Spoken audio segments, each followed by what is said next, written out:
Hi class, it's Mrs. Fickus, and this is probably the third attempt at recording the intro to this video. I got invaded the other day while I was doing the first cut of this, and so I ended up with lots of people, and I'll show you a brief clip and you'll understand why it took a minute. Plus it got really hot here and my studio got really hot, and so we had to go ahead and install the window unit air conditioner, so it's much better now. So now it's a lot easier to tolerate being out here. So we're gonna get started. You can see that I've been working on the still life right there. Here's the setup that I recreated from my photographs and my thumbnails that I did that we talked about in one of the previous videos. And so I'm gonna reset this, turn out my lights, turn back on my spotlight that I've got right here.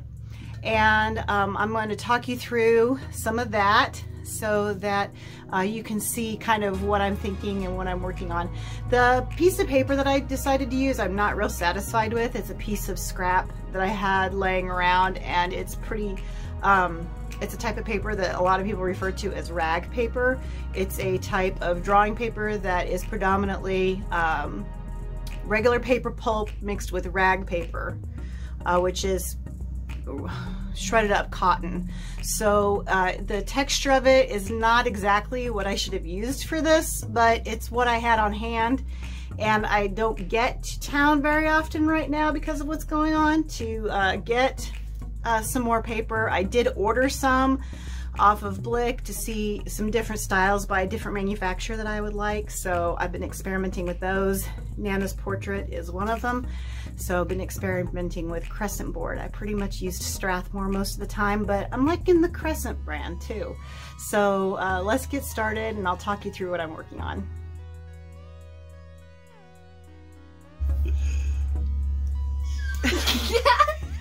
Hi class, it's Mrs. Fickus, and now we're going to get started on the project portion of our work for the still life. So we've done our thumbnails, and now we're going to be doing our final setup. I've picked which one I thought was the best out of my thumbnails. I've got an audience today. They came out here. I've got Mr. Fickus over here trying to do rabbit ears behind my head a minute ago. And now I've got Matthew.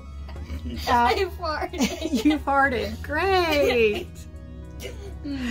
So I have my setup from my favorite slide up here, and here's Matt. Hi. Right here. So I've got my setup that I chose, and I'm getting ready to get started on drawing it. So I'm going to turn the camera around so you can see what I've got. Okay, so I have got my computer out, and I set up my objects with a similar light source and everything like that, and I've got my clipboard set up here. Most of what we're going to be doing is called sighting, and when you're using sighting, you are taking your pencil and you are measuring your objects like this and then transferring that onto your drawing. You can either do it one-to-one, or you can use one object as your form of measurement. Like for example, if I was going to do this, I'd use the opening of my little red pail, and I would measure everything based on the size of my pail, based on that opening. You would use that the entire time. Or you can use something called a proportional divider. Now you might not have seen one of these before. This is a proportional divider. I talked about it in my video about mysterious art supplies. And what this does is I can measure something, and when I measure it with this end, it enlarges it with this end, so that whenever I lay it on my paper, it's bigger. So it just depends on what ratio you have this set at. Okay, so I don't have a ruler with me, but this looks like for every 1 inch, it looks like it's probably 3. So this is a 1:3. So I would measure it like that. And always when you do these types of things, you always want to hold your arm out fully extended with your elbow locked. And every time you measure, do it that way. So if I was using my pencil for sighting, I would always want to have my arm completely extended, because if I bent my elbow, that would change my measurements. So I always want to make sure my arm is fully extended with my elbow locked. So let's get started. Okay, so I've gone through and I've used my proportional divider and I've measured all my parts and then plotted it all out here. So and then I also measured my angles, like the tip of the ellipse on the opening of the pail. I've got that angle, see, just like that. And then the angle of the opening in relationship to the bottom of the pail. Right there like that. And that's how you do it. You just, with your hand outstretched and locked, you go like that, and then you just whoosh, make your mark. So I'm going to further develop this with more contours.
Okay, now I've got my contour lines done after my block in, and I've marked where my shadows are going to go, and then I can start shading. I'm going to start out with just 3 values at first and then move into 5. Okay, so in previous clips we've talked about proportional divider and I kind of talked you through it, so I'm going to continue shading on this and we'll see how it turns out. Like I said, not super satisfied with the paper. You can kind of tell when you look at it that it's a different type of paper. See the ragged edge up here? So I'm going to continue working on this.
Okay everybody, so I've kind of gotten this to a semi-finishing point. At this point, to me, it still feels like a detailed planning sketch.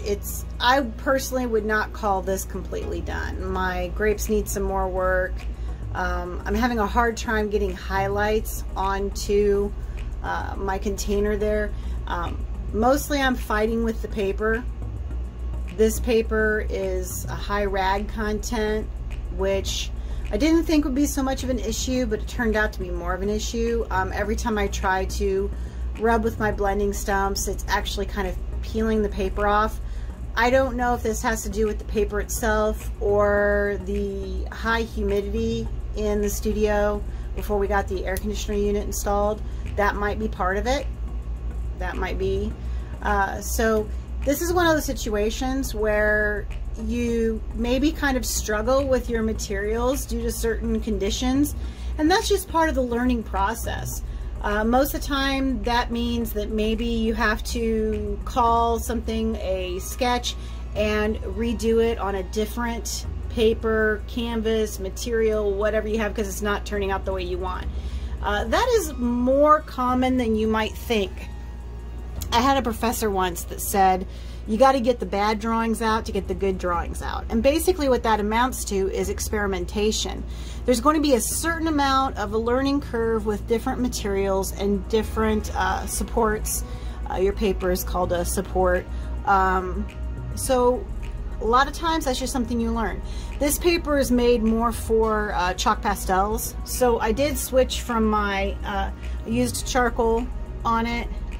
I used my carbon sketch pencil, and for some of the grays I had to switch to a piece of gray charcoal, not gray charcoal, gray pastel.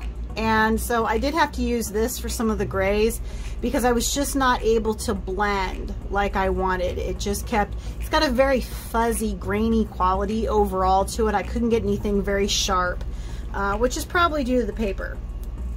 It is entirely possible that this brand of paper has a side. Charcoal paper is that way. There's two different sides to it, and you actually use a pad of charcoal paper, the big pads. You actually use those in reverse from back to front. I might have been in just such a hurry. I might be using the wrong side. This paper might be kind of old and a little bit damp with humidity from the wet and hot weather we've had here recently. But this gives you a general idea of how you would build this up. So consider everything that you do is not necessarily a final product. Sometimes everything that you do is a learning step towards a final product. So good luck with your still life. Keep on trying and prepare for Unit 2.